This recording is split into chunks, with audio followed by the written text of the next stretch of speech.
Sí se mira ahí la diapositiva o muy poquito. O no se ha visto la diapositiva.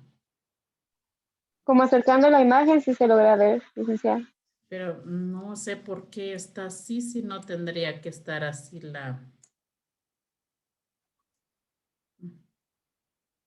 Y si le das un a su, ahí. Ahí está. Es que lo tenía en... Ahí sí, ¿verdad? Bueno. Hoy vamos a ver los antecedentes del constitucionalismo. Si me hacen favor, irse a la página 64.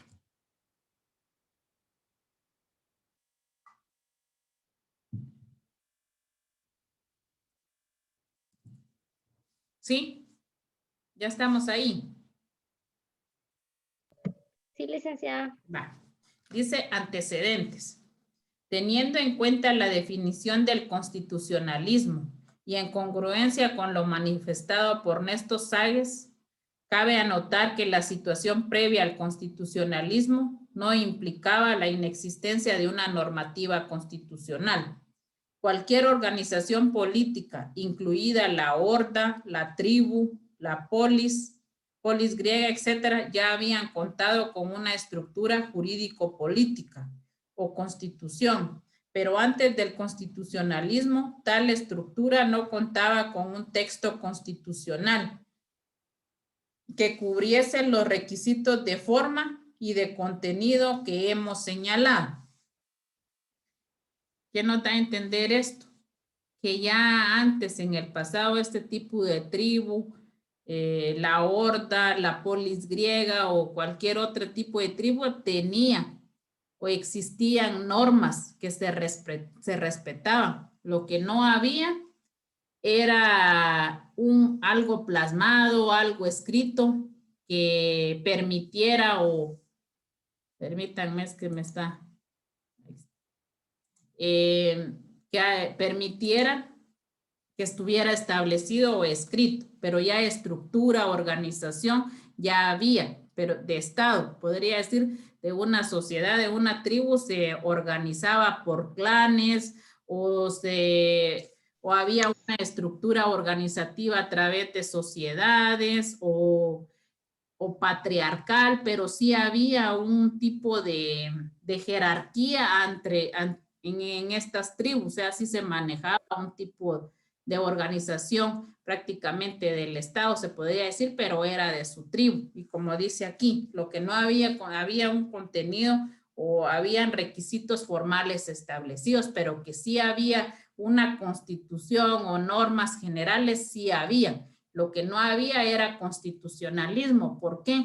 Porque no había algo que se dedicara explícitamente a estudiar, a analizar la constitución o de un país, como es lo que está haciendo el constitucionalismo, porque la base fundamental del constitucionalismo es estudiar la constitución del país, o sea, de nosotros, de nuestro país. Puede ser que haya otro tipo de materia que analice o se llame en otro país, pero el de nosotros es el constitucionalismo, por eso va amarrado mucho a derecho constitucional y como lo vimos en los conceptos o definiciones ayer, el objetivo es estudiar la Constitución, que es la ley y que quede eso claro, que es la ley suprema, que no hay superior a ello. Entonces, eso es prácticamente el constitucionalismo.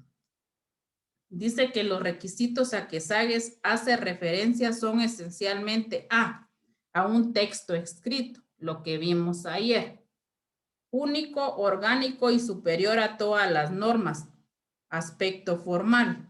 2. A través de dicho texto se estructura en su forma básica al Estado y establece una carta de derechos individuales, aspecto de contenido. Entonces,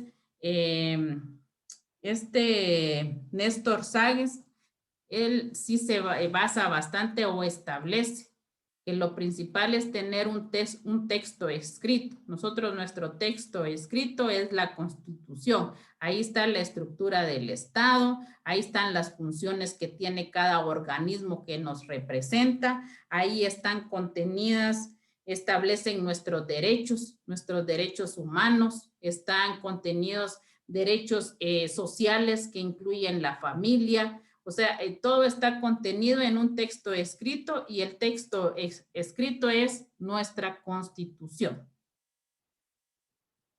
Así, y pese a que las constituciones previas al constitucionalismo no poseían las características enunciadas, o sea que las constituciones que existían en las tribus antes no tenían estas características del texto escrito, su estructura establecida en el texto, sus derechos. Por eso dice sus características enunciadas no existían.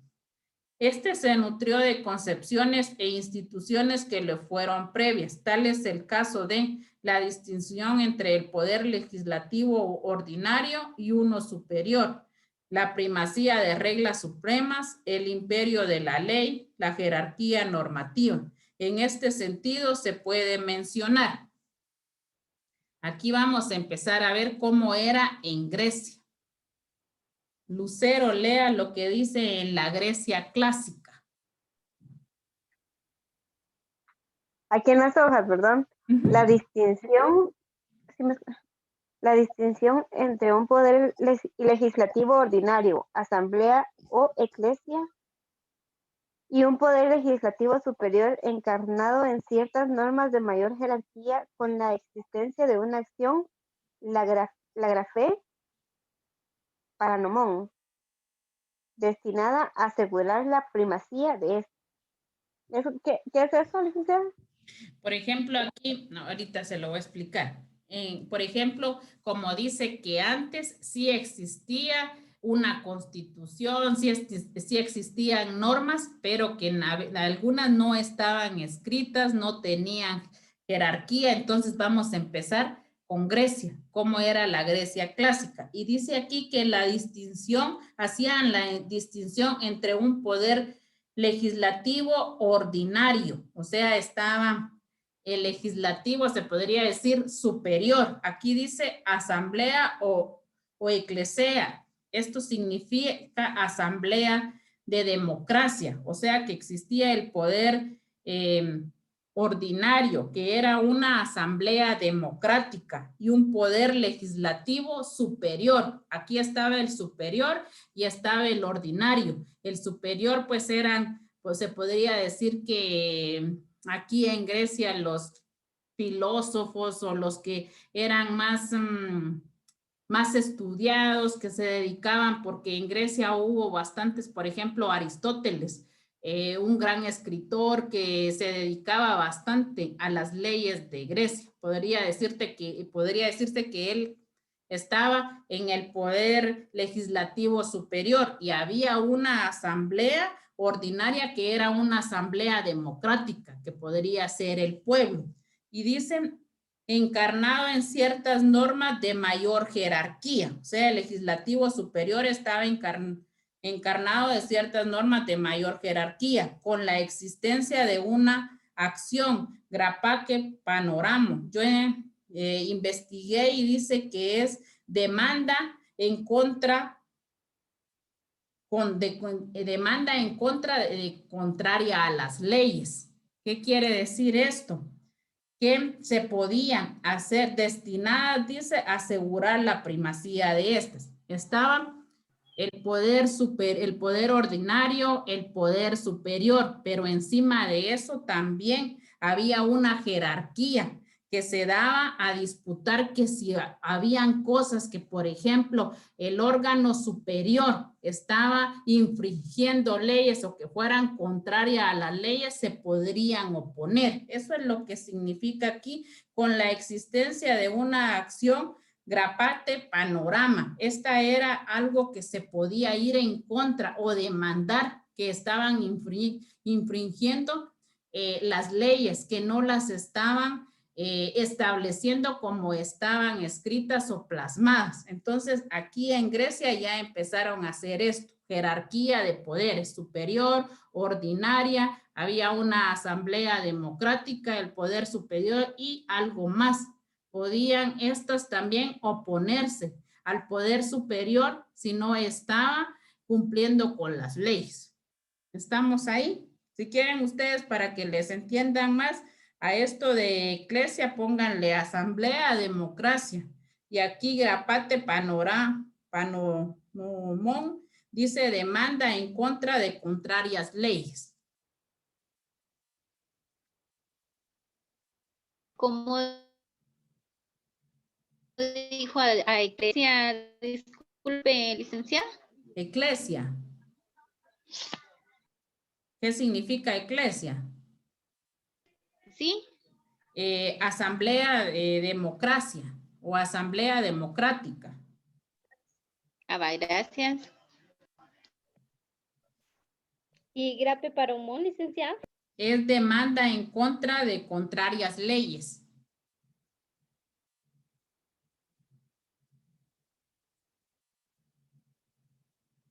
Licenciada, ¿Demanda? yo busqué esa palabra cuando estaba leyendo, grape, y no, o sea, me salió de que era quien tenía la mayor protección de la democracia. En sí era como ahora de que nosotros tenemos la Constitución como la supremacía. Entonces eso era lo que defendía todos los derechos de los demás. ¿Está bien? ¿Será que es un concepto claro o no? Sí, ahí está más claro, pero yo le puse así a esta demanda en contra de contrarias leyes. ¿Por qué? Porque yo la asumí que dice aquí, encarnado en ciertas normas de mayor jerarquía, con la existencia de una acción. ¿Qué quería decir? Lo que usted está diciendo, que era una constitución que protegía y que si esta no cumplía o no se adhería a las leyes, podrían hacer contrademandar, porque ¿qué es el constitucionalismo? Si el constitucionalismo no respeta la Constitución, que es nuestra supremacía, entonces se puede, ¿qué hacer? Para eso está la Corte de Constitucionalidad, para demandar y que se hagan cumplir las leyes y principalmente nuestros derechos establecidos en la Constitución. O sea, prácticamente lo que usted dijo está bien. Cada quien puede buscar el significado de esta palabra para darle un mejor sentido, porque hay palabras que están escritas en latín o en otro, más que todo en latín, y que hay que buscar el significado para que nosotros las podamos interpretar y así poder sacar nuestro propio análisis. ¿Alguien más que la haya buscado, que la esté buscando y tenga otro significado?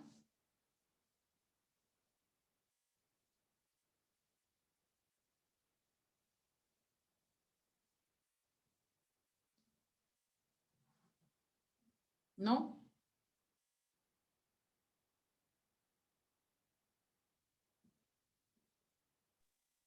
Buenas noches, licenciada. Buenas noches.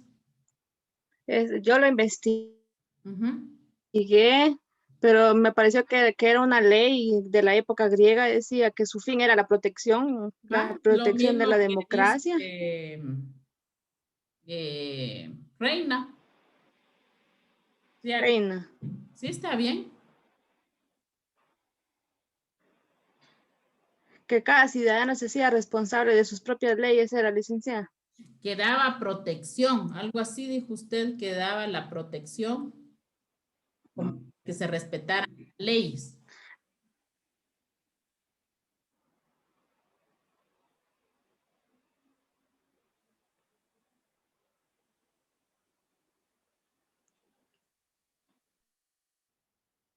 Él hace el pensamiento just naturalista.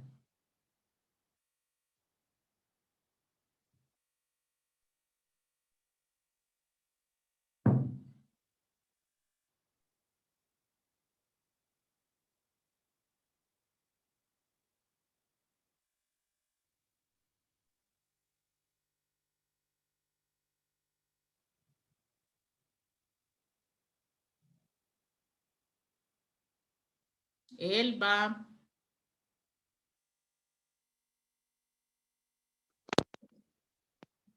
Escucha, Ahí sí.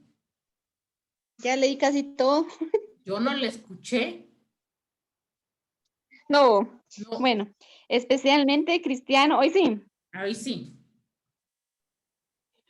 que frente a la tesis romanista de que todo el derecho proviene del monarca, quien se hallaba desligado de la ley, sostuvo en cambio la primacía de las reglas supremas, divinas o derivadas de la naturaleza humana, por sobre el derecho del soberano a las que él no podía válidamente perjudicar, así como también la existencia de derechos humanos previos e igualmente superior a cualquier ley o estado.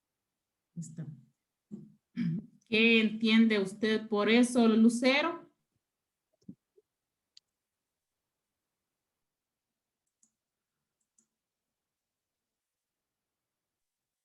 Perdone, licenciada, me entró una llamada en este momento, no escuché lo primero que leyó Elba. Solo escuché cuando dijo que que había leído y no se le entendió nada, no se le escuchó. Emberger. Perdón.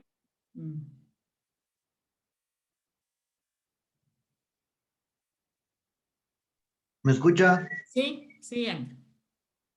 ¿El aporte del derecho germánico medieval, ¿va, licenciada? No, el pensamiento naturalista, porque a veces les pregunto a ustedes y ustedes por estar leyendo a veces no se concentran. En cambio, ahorita lo leyó Elba y usted tuvo que haber llevado la lectura y que me dé su opinión.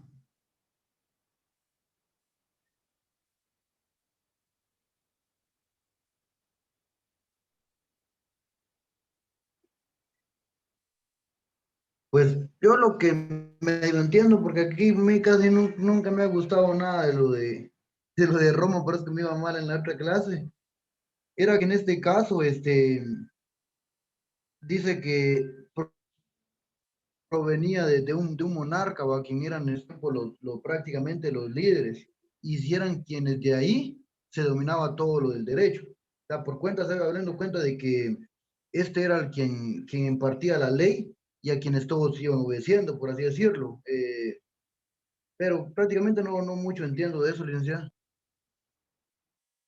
Dice que especialmente cristiano, que frente a la tesis romanista de que todo el derecho proviene del monarca, aquí decía que todo el que mandaba era el rey, que era una monarquía y se respetaba lo que decía el rey, quien se hallaba desligado de la ley.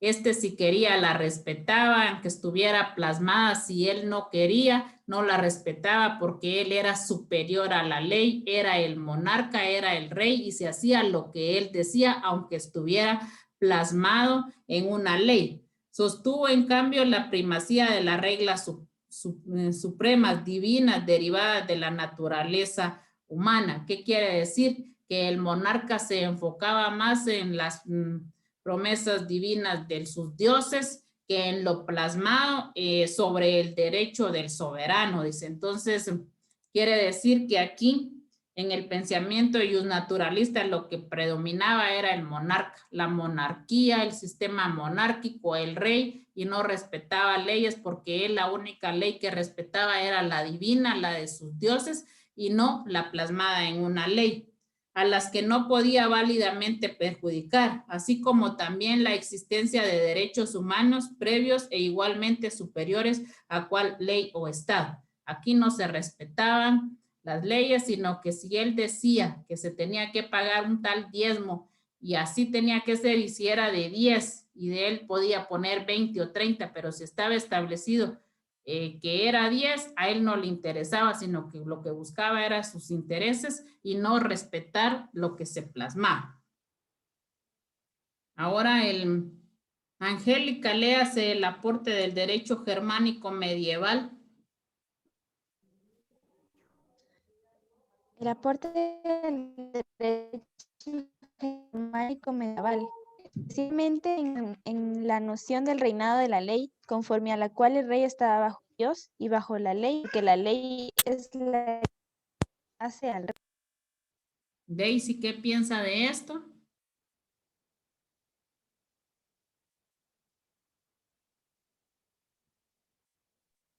Sí, licenciada, así como acá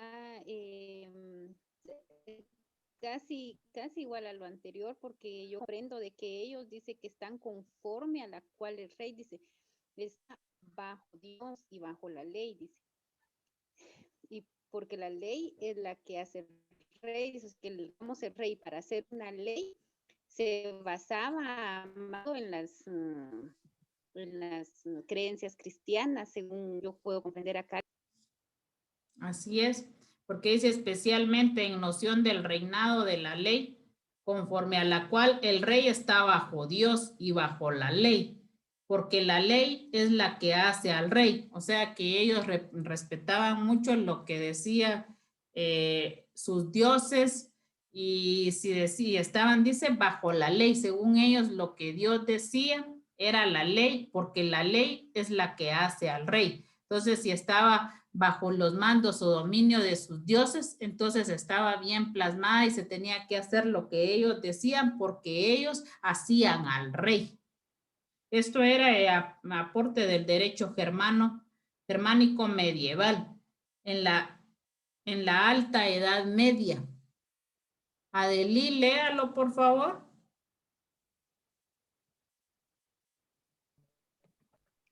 La admisión de la supremacía de ciertas normas sobre el derecho legislado común.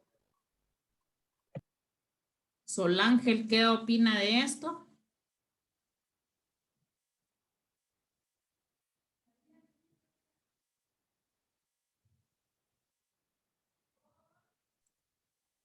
Pues yo entiendo que, o sea, habían otras leyes, normas que estaban por encima del derecho legislado común. Y aquí estaríamos como estamos en nuestro país, que se asemeja a algo aquí en la Alta Edad Media. Porque dice que la admisión de la supremacía de ciertas normas sobre el derecho legislado común.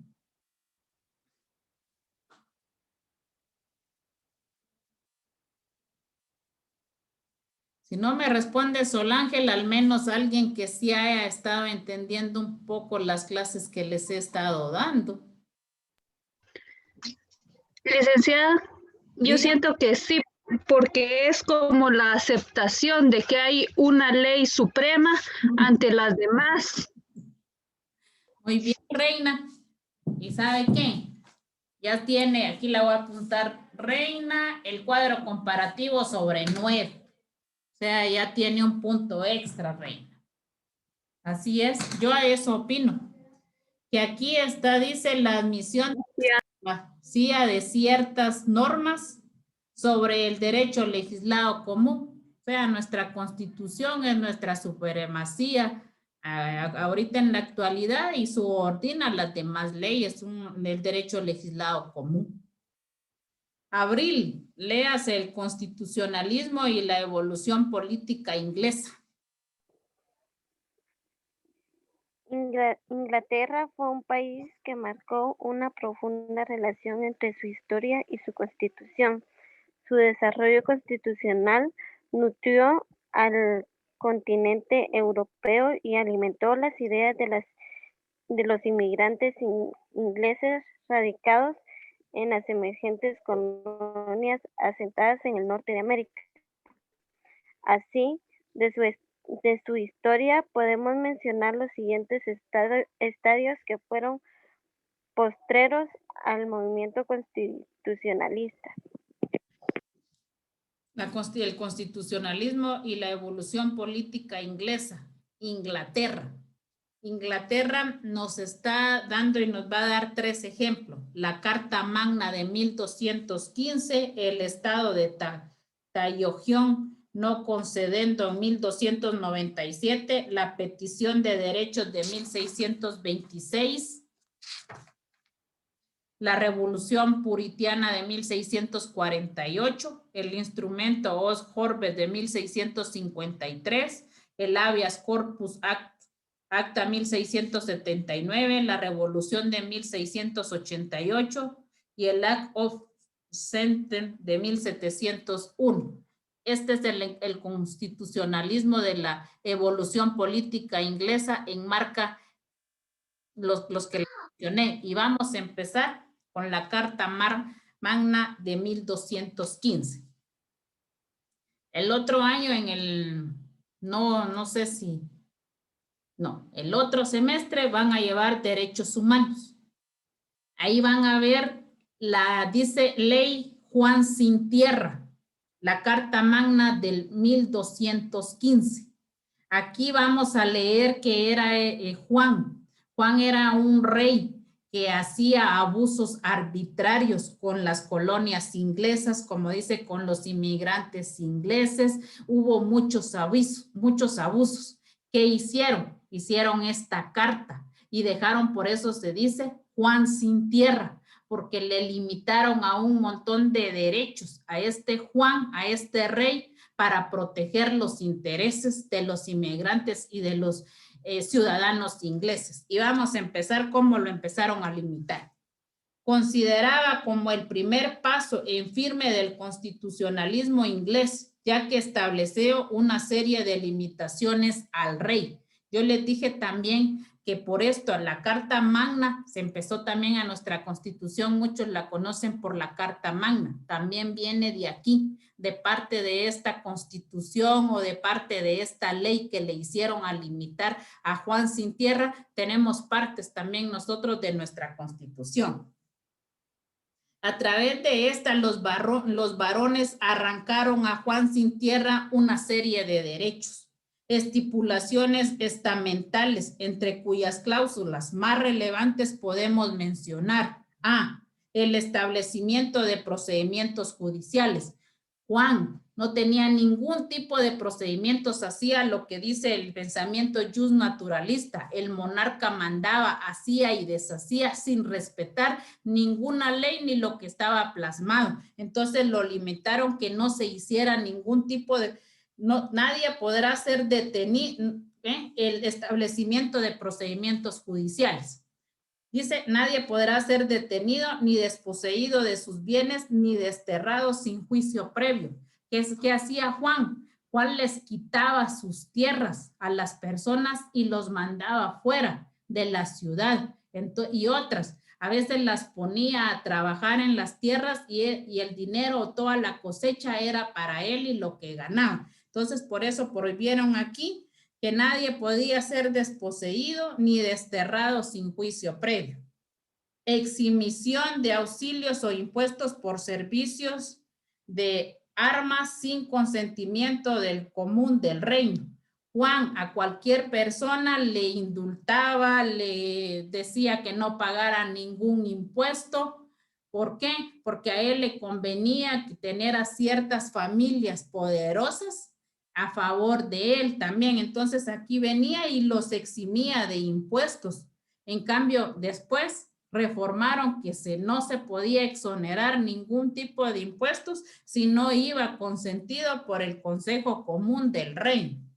Se constituyó una comisión de 25 miembros elegidos por los varones para velar por el cumplimiento de la carta.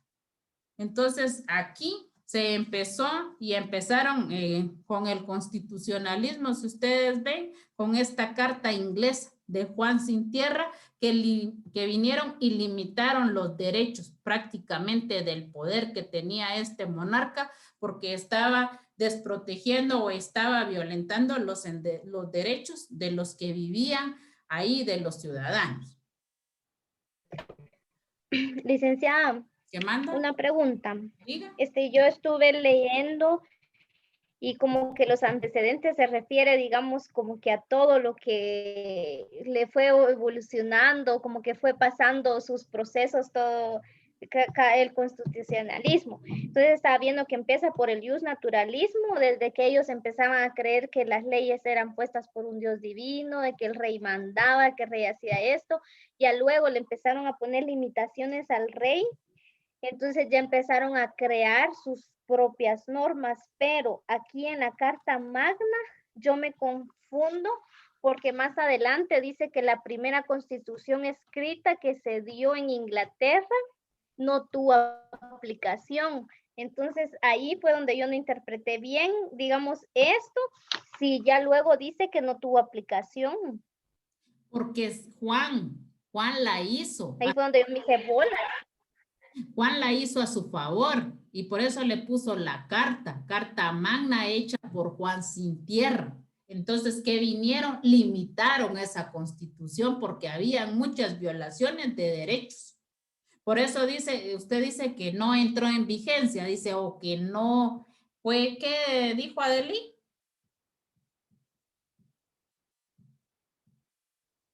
Que no había tenido vigencia. Dice que pero no tuvo aplicación, o sea que como que no se le aplicaron a las personas porque dice no tuvo aplicación, dice, y se Por guarda eso. O sea, se hizo, se estableció la carta, pero carta conveniendo a Juan. ¿Y qué pasó? Entonces después se dice la carta, por eso se dice la carta magna de Juan Sin Tierra de 1215, pero a esa misma carta le pusieron limitaciones porque habían muchas exageraciones que si ustedes la leen se quedan igual. Lástima que yo la imprimí y la primera vez que la leí no le entendí nada. Y decía yo, ¿y por qué? Porque habían muchas incoherencias de todo lo que hizo este Juan, de lo que decía. ¿Saben hasta qué ponía? Que, por ejemplo, un pariente se podía llevar a la esposa de otro pariente y darle bienes, o sea, habían cosas que nada que ver que había establecido él. Entonces, esta, por eso dice, se delimitó y a la cual no dio aplicación, porque habían muchas violaciones a los derechos, podría decirse, humanos, porque por eso... Como que él actuó a su favor más que todo, como él era el rey, ¿verdad? Ah, Eso ya, se licenciada, hace, gracias. él era el rey de Inglaterra. Oh, ya Por comprendí, eso gracias. es que se hace mención de esto en los derechos humanos, porque a quién estaba violentando los derechos humanos, a los ciudadanos que vivían ahí. Entonces se hace mención de esta carta, por eso yo la conozco bien, porque yo di el curso de derechos humanos y al principio vieran cuánto me costó entenderle, porque la imprimí, pero decía cosas y después tuve que investigar más para dar a entender de que hizo limitaciones, o sea, le limitaron el poder porque estaba exagerando y estaba violentando los derechos humanos de las personas. Estamos ahí. Aquí se está haciendo mención. Licenciada, y esa Diga. carta, licenciada, y esa carta está basada así como en artículos. Sí, tiene artículos. Tiene artículos.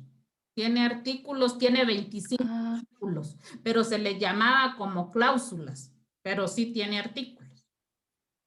Y en cada artículo se le hacía la modificación que dice aquí: nadie podrá ser detenido ni desposeído de sus bienes, porque él decía que si no eran legítimos o no eran de Inglaterra y que eran emigrantes, no tenían derecho a poseer esas tierras y que le tenían que quedar a él. Entonces, prácticamente aquí le modificaron: nadie podrá ser detenido ni desposeído de sus bienes. O sea que ahí fueron como limitando lo que él había establecido en esa carta.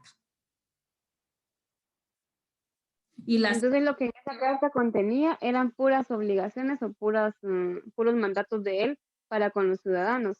Así merito, así es.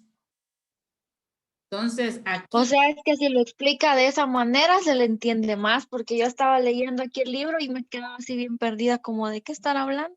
Pero ahorita que usted entró en contexto con esa historia, entonces ya le entendí. Sí, lo que pasa... Igual yo, así lo entendí más fácil. Va.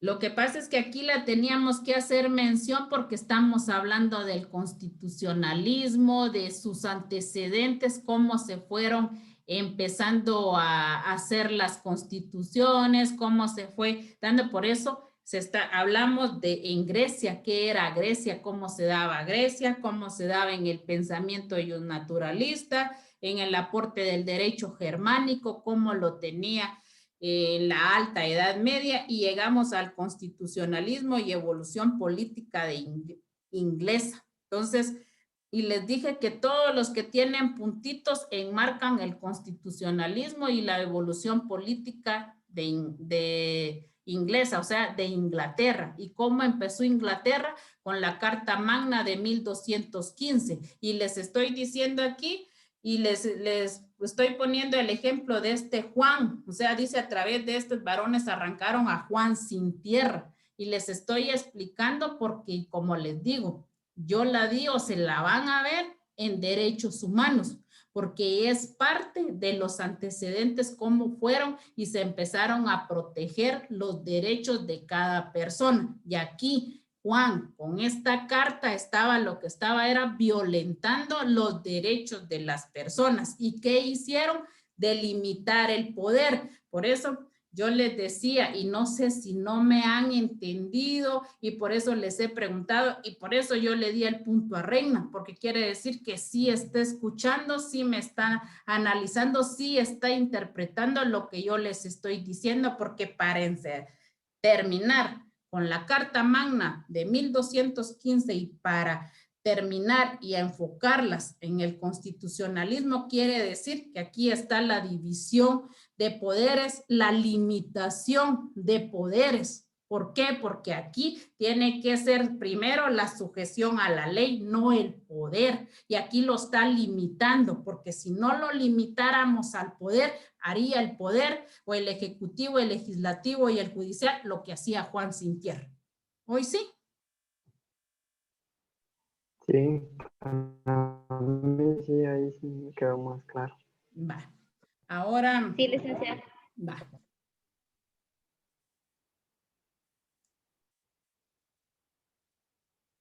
Reina, léase el estatuto de Tallagio y non concedendum de 1297.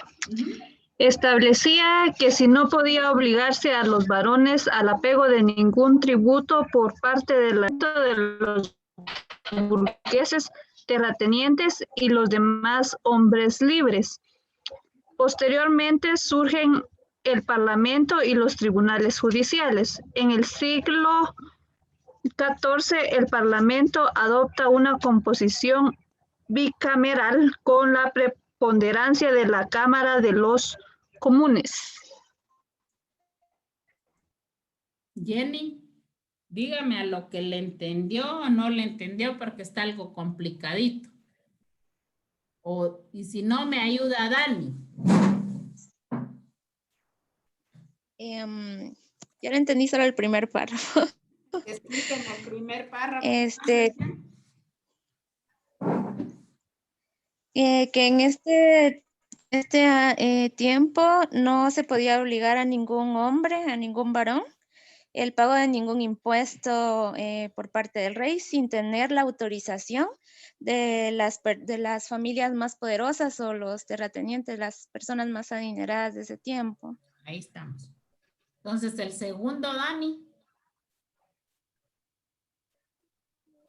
Buenas noches, licenciada. Buenas noches, Dani. Aquí habla de que estas da la previa al establecimiento a lo que hoy en Inglaterra en aquel entonces fundó lo que fueron los primeros, por así decir, los congresos, solo que acá se llaman parlamentos, y los tribunales judiciales. O sea, acá era donde se llevaban los primeros procesos legales basados en documentos, donde se acusaba a X o Y personas, si era culpable o no, se dictaminaban sentencias. Acá una persona podía ir a defender su tierra si la corona quería hacer usurpación o quitarle la tierra. Entonces estas personas llevaban a los tribunales o al parlamento, y los parlamentos, los primeros miembros fueron los de las familias burgueses, o sea, las familias más poderosas de Inglaterra. En aquel entonces la corona accedió a esto para no perder su hegemonía en el poder político, social y económico. Entonces son los primeros pasos al constitucionamiento, pero la corona siempre prevalecía bajo el poder de los mismos, porque eran influenciados o eran influyentes a las personas que permanecían en el parlamento, por lo mismo que aquí dicen que eran representantes de las casas burgueses, o sea, las familias más poderosas, que estos fueron los primeros juristas del siglo XIV en la corona. No sé si estoy bien o mal. Ahí está. Y lo felicito, está bien. Va. el año pasado recibieron teoría del Estado o no. ¿No han recibido teoría del Estado, Patojos? No. No, Ligda, todavía no. Esta clase ahorita la estamos recibiendo con la licenciada Jessica. Sí, licenciada, ahorita solo una clase hemos tenido. Teoría del Estado. Dani, entonces, en donde yo me acuerdo que sí les hablé, pero usted estaba ahí. Por eso le hice que hiciera este párrafo, porque, miren, pues, aquí dice que en el siglo XIV el Parlamento adopta una composición bicameral. ¿Qué quiere decir bicameral? Que habían dos cámaras, que ahora, como dice Dani, le llamamos el Congreso. Pero aquí en Inglaterra era esto, también se le llama parlamento a lo que nosotros le llamamos Congreso. Dice aquí que posteriormente surge el Parlamento y los tribunales de justicia. Claramente los que les explicó Dani, que se hacían procesos judiciales, que ya había una ley plasmada, estaba el Congreso, pero ojo, se hizo una composición bicameral, que hubieron cámaras. ¿Por qué? Porque había con preponderancia a la Cámara de los Comunes. ¿Qué quiere decir? Que también tenía que haber una cámara o una parte donde también quisiera proteger los intereses que estaba regulando tanto el Parlamento como los tribunales judiciales. Pero aquí le dicen composiciones bicamerales y eran cámaras que se hacían aparte del Parlamento y de los tribunales judiciales. En teoría del Estado van a ver los tipos de sistema, los clases de gobierno que hay, presidencialista, republicano, y que hay en otros diferentes países. Como decía Dani ayer, él comparaba la Constitución chilena. Entonces nosotros también, ustedes en teoría del Estado van a ver qué tipo de gobierno hay y qué tipo es el que tiene nuestro país, cuál es el Estados Unidos, qué tipo de sistema de gobierno tiene, cómo se manejan las cámaras, cómo son el Parlamento. Entonces miren, aquí viene también Inglaterra con su Parlamento, con sus procesos tribunales, avanzando a partir de esta Carta Magna de Juan de 1215, y aquí a esto se le llamó esta. ¿Cómo digo yo? Porque hace ratos, no, ahí está. Sí, pero como que nos sacó un ratito, ¿verdad? No, su cuenta fue la que falló, licenciada. Porque la mía, bueno, ¿verdad? Ajá. Sí, licenciada, porque a veces. Sí, la mía está fallando. Jimena, es la mía, Patojos. Ya no tiene carga. No, no es carga, se está yendo el internet. Hoy sí la tengo de una vez conectada, pero es el internet, Patojos. Mi internet es, ¿sí me escuchan ahí?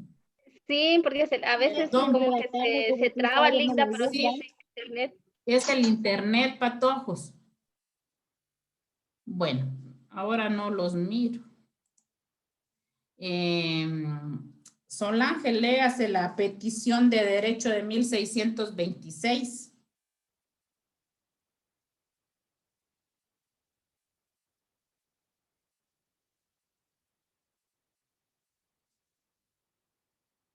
Si no me escucha Solange, Jennifer Herrera.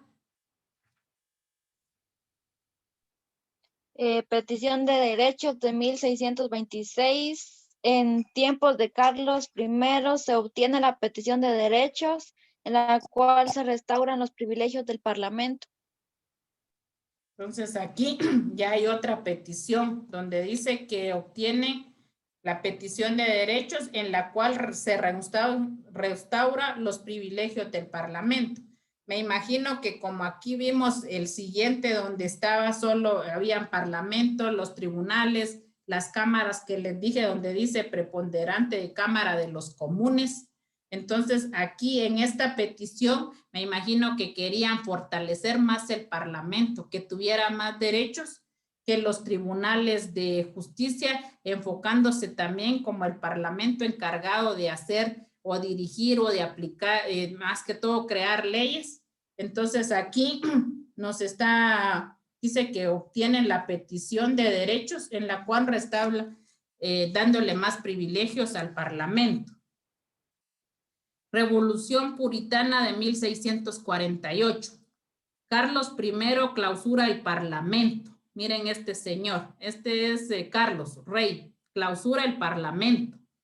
Lo que aunado a otros factores acumulados hacen estallar la Revolución Puritana de 1648. Inglaterra ya tenía su parlamento, sus tribunales, habían cámaras de comuneros. En una petición piden de que señalen más derechos, le den más derechos al Parlamento, y Carlos I, el rey, lo destituye, o sea, dice, ¿qué? Lo clausura, lo quita. Entonces, ¿qué hizo? Estallar una revolución puritana que lleva Oliver Cromwell al poder. O sea, vino y aquí a lo que damos prácticamente sería como que aquí se diera un golpe de Estado, que clausuran el Congreso y que se quiere proclamar a alguien presidente. Entonces viene y hay una revolución. Entonces este señor lo llevan al poder, dice, con esta revolución puritana de 1648 en contra de Carlos I.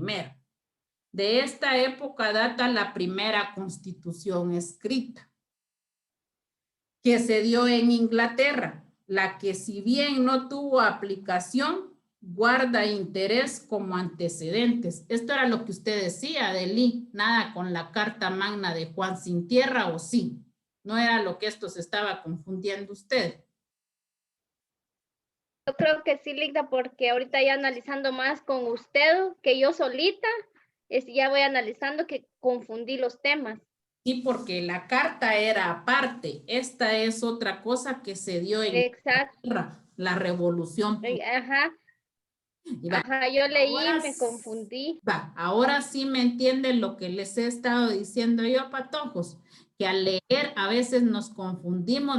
Estaba confundida, pero a la vez le dio lectura y aquí lo estoy explicando yo. ¿Y sabe cuál es lo peor, Adeli? Que si usted no leyera, no le entendiera nada lo que yo estoy diciendo. ¿Sí o no?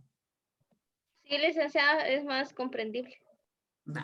Entonces aquí dice que como vino este señor, Carlos I, clausuró el Parlamento, entonces se hizo una revolución, lo autonombraron a él representante. ¿Y qué hizo este señor? Empezar a hacer la primera constitución escrita. Lo único es que no tuvo aplicación, pero guarda intereses como antecedentes. Entonces vinieron, me imagino que hicieron una constitución, pero no fue aplicada, no estuvo en vigencia, pero guarda antecedentes para que nosotros lo tengamos y que marque historia o hechos de los acontecimientos que han ocurrido durante el tiempo. Se reconoce que las normas constitucionales eran superiores a las leyes que sancionaban el Parlamento. ¿Qué quiere decir? Que por eso es que está siendo mencionada, porque dice, se reconoce que las normas constitucionales eran superiores a la ley sancionadas por el Parlamento. Además, en esta Constitución se instaura por primera vez el sufragio universal e igual para todos para elegir a los comunes al Parlamento. No sé por qué no estuvo aplicada ni por qué no la dieron en vigencia, porque sí estaba bien. Para mí, dice que daba oportunidad de elegir y ser electo a los comuneros. O sea, los comuneros eran como los vasallos, los más pobres que daban cada ciudadano, y que podía elegir a gente del Parlamento que nos representaba. Estaba en esta Constitución, que fue la primera Constitución escrita. También que la Constitución era superior a las leyes del Parlamento, pero esta no entró en vigencia. La siguiente, el instrumento Oscornet de 1653. Lo importante de los instrumentos de gobierno radica en que limita las facultades del protector del Consejo de Estado y del Parlamento, Este era ya otro instrumento. Además de la Revolución Puritana, está este instrumento donde dice que limita las facultades del protector del Estado y del Parlamento y determina los derechos de los individuos. O sea que aquí viene y está limitando que se haga abuso de poder y que a la larga proteja los derechos humanos de cada individuo. B, fueron la fuente de la Constitución de los Estados Unidos.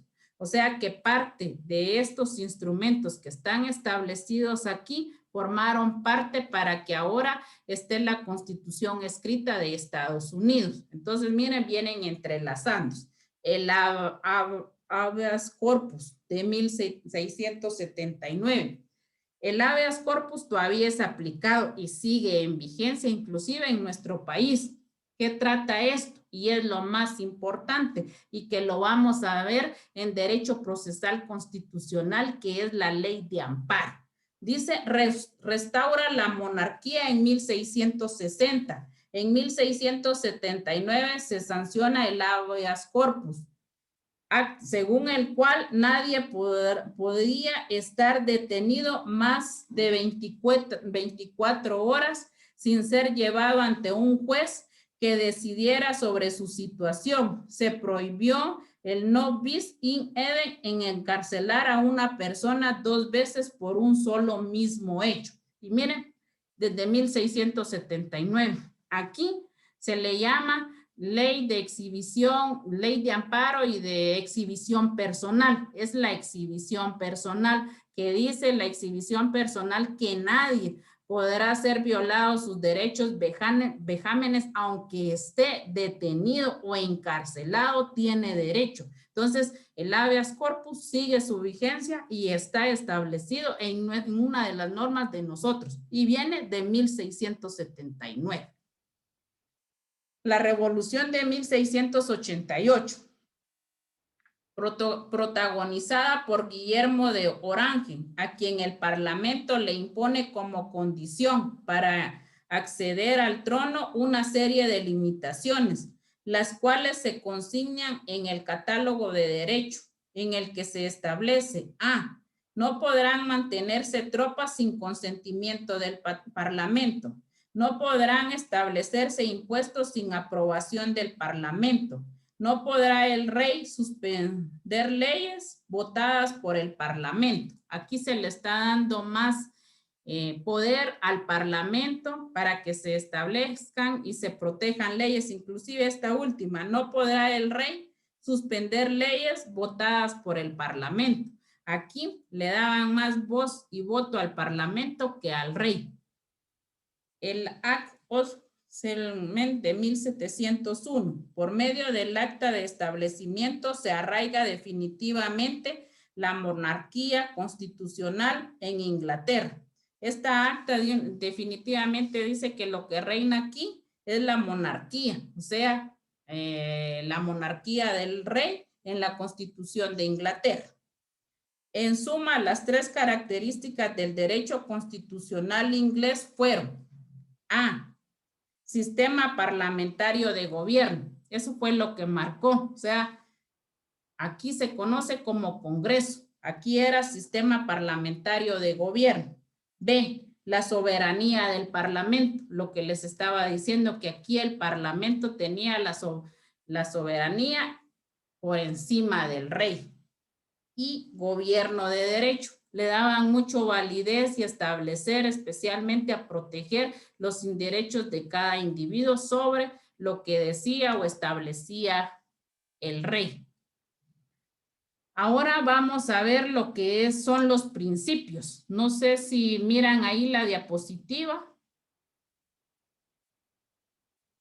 ¿No? ¿O sí?